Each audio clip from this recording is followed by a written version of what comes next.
Segundo volume da terceira parte. Saudações, família. O meu nome é Eusébio. Como identificar a revelação-chave? É o tema da luta que teve o seu início na base Fica Onde Está. Como já disse nos vídeos anteriores, repetidas vezes vou dizendo, o principal objetivo desta luta é restabelecer o amor através da união entre os líderes religiosos, mestres e praticantes das artes marciais. Quando digo artes marciais, me refiro a todos os métodos de luta, do bem contra o mal, ou por outra, a todas as crenças religiosas. São métodos porque nos permitem viver de acordo com a lei do Criador Celestial, sendo eles teóricos, técnicos e práticos. O tipo de método não importa. O que importa é a sinceridade. E onde é que podemos encontrar a sinceridade?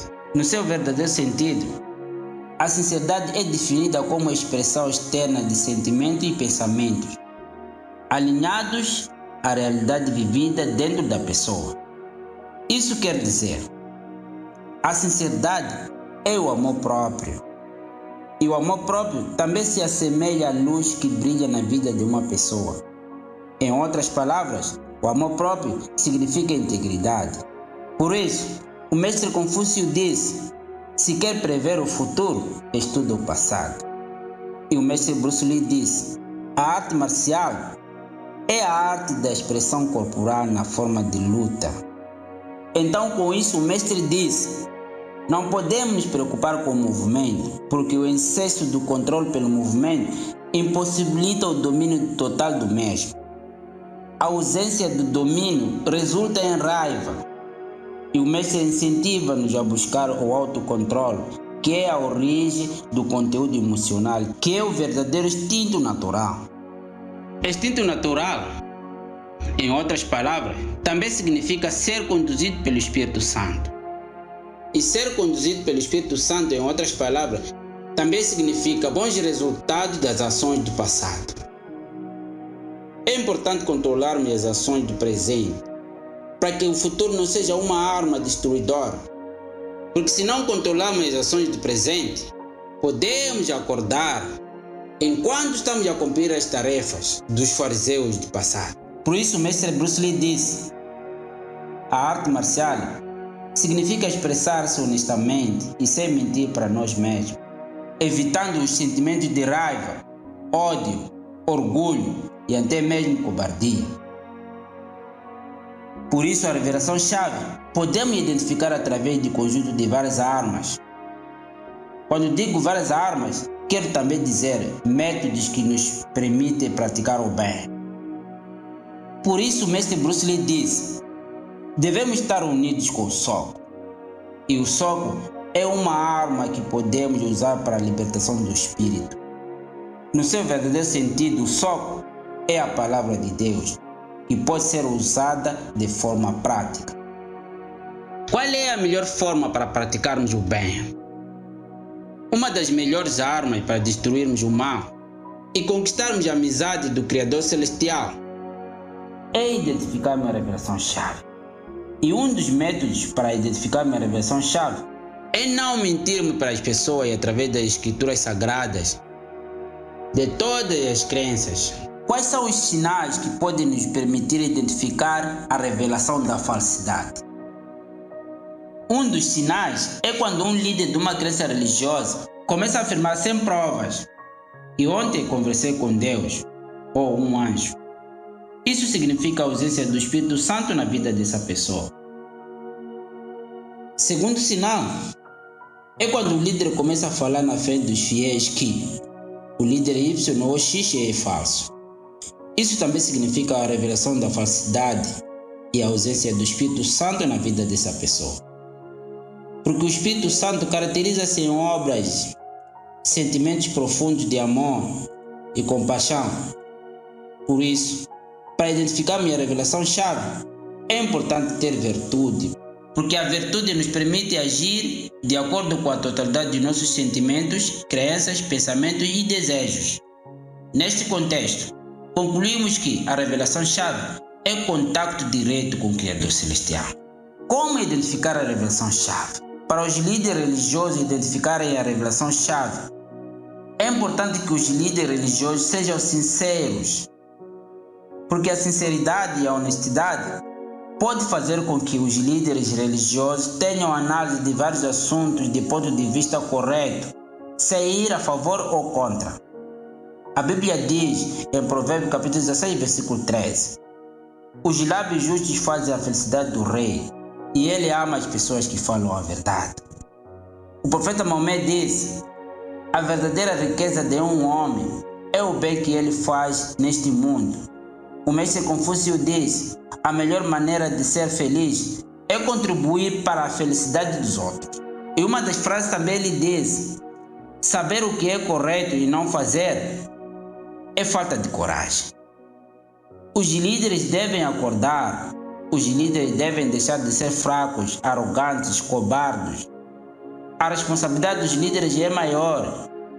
Os líderes devem saber que existe uma diferença entre líder de uma crença religiosa e um mensageiro de Deus. O líder, quando é sincero, a possibilidade de identificar a revelação-chave é maior. Com isso, o mestre Confúcio diz: o líder deve ter a capacidade de compreender o que passou para encarar o que está por vir. E também diz: a experiência é uma lanterna dependurada nas costas que apenas ilumina o caminho já percorrido. Pode fazer comparação dessa frase com Salmo, capítulo 119, versículo 105.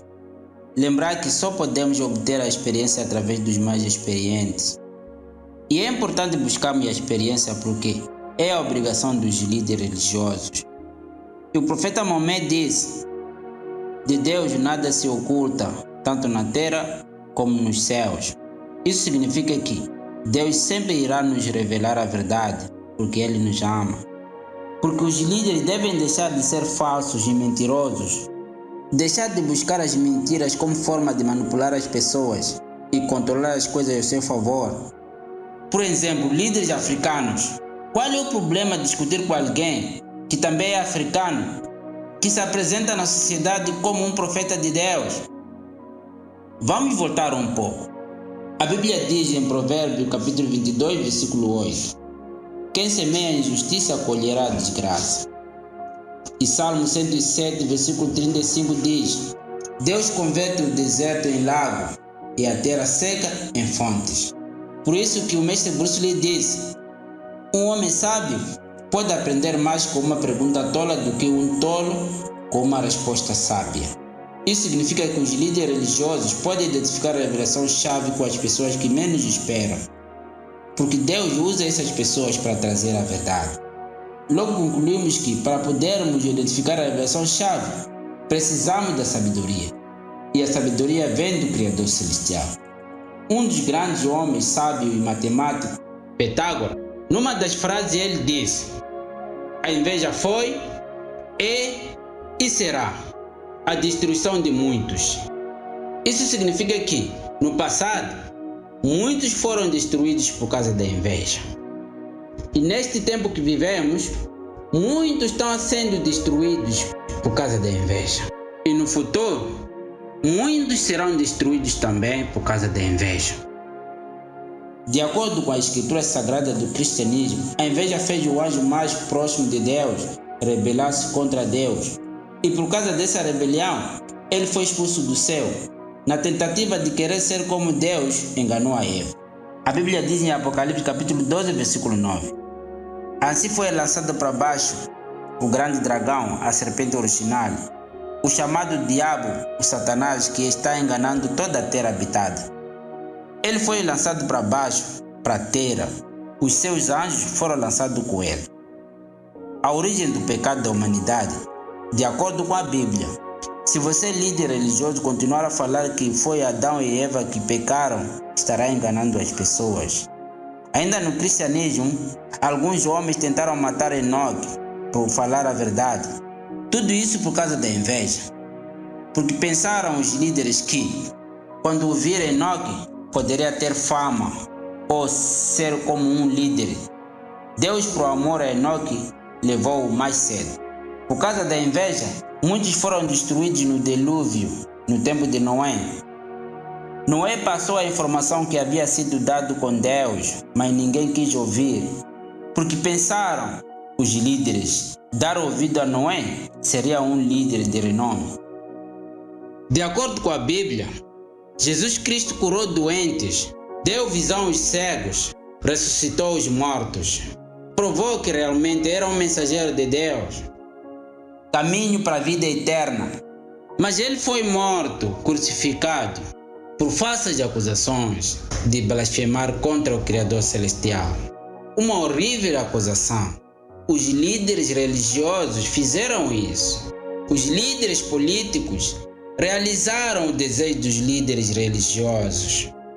Jesus Cristo foi morto por uma divergência teológica com os saduceus e fariseus. Foi a ausência do Espírito Santo na vida dos mesmos. Mahatma Gandhi foi um homem de Deus, especialista em ética política. A ética é a parte da filosofia que estuda os princípios morais que orientam a conduta humana. Os princípios divinos são objeto do estudo da ética. Logo concluímos que a ética é a voz do Criador Celestial no mundo intelectual. A ética é o ramo da filosofia que o Criador Celestial proporcionou à humanidade no mundo intelectual para a fundamentação e teorização dos aspectos morais da vida social e individual. Logo concluímos que a ética é uma das armas do Criador Celestial no mundo intelectual. É por isso que Deus usou vários homens para fazer valer a lei através da ética na sociedade. Um deles foi o Mahatma Gandhi, que através dos princípios éticos, ele lutou a defender a não violência. Mahatma Gandhi foi um especialista em ética política, ajudou o alcance da independência na Índia. Em 30 de janeiro de 1948, foi morto por um hinduísta. Não foi só ele a ser morto. Muitos homens de Deus foram mortos por líderes religiosos, outros perseguidos e outros mortos por líderes religiosos em parceria com líderes políticos. Mas os líderes religiosos são culpados por isso, porque os líderes devem ser unidos, e quando são unidos, a possibilidade de identificar a direção-chave é maior. Quando os líderes religiosos são unidos por uma justa causa, Deus está no meio deles. E onde há Deus, também há luz. E quando há luz, há proteção. Quando há proteção, também podem conseguir identificar a revelação-chave. Qual é o caminho que permite a união entre os líderes religiosos? Para responder essa questão, a Bíblia diz, em Salmo, capítulo 1, versículo 1 a 3. Feliz é o homem que não anda segundo o conselho dos maus, que não pisa o caminho dos pecadores, nem se senta com o grupo dos ridicularizadores. Versículo 2 diz, o seu prazer está na lei de Deus, ele lê a sua lei em voz baixa dia e noite. O mestre Bruce Lee disse, não importa o quão grande ou pequeno um homem pareça ser, ele não é nada sem a sua integridade. A integridade significa uma pessoa de conduta reta, de honra, de ética e educada. São qualidades que o Criador Celestial aprecia. Por isso que a Bíblia diz em Salmo capítulo 1, versículo 3, o resultado desse homem será como uma árvore plantada junto ao curso de água, uma árvore que dá frutos na sua estação, cuja folhagem não murcha. Tudo que ele fizer será bem sucedido. João capítulo 5, versículo 3 diz, o amor de Deus significa o seguinte, que obedeçamos os seus mandamentos. Os seus mandamentos não são pesados. Isso significa que para obtermos a revelação-chave, precisamos seguir um caminho. E para seguir o caminho, precisamos fazer uma escolha. Quando fazemos escolha, devemos saber que todos os caminhos exigem concentração. E é por isso que a Bíblia diz em 1 de Timóteo capítulo 4, versículo 15, medita nessas coisas, concentra-te totalmente nelas, para que o teu progresso seja claramente visto por todos. E é por isso que o profeta Maomé diz, quem busca o conhecimento e o acha, obterá 2 prêmios, um por procurá-lo e o outro por achá-lo.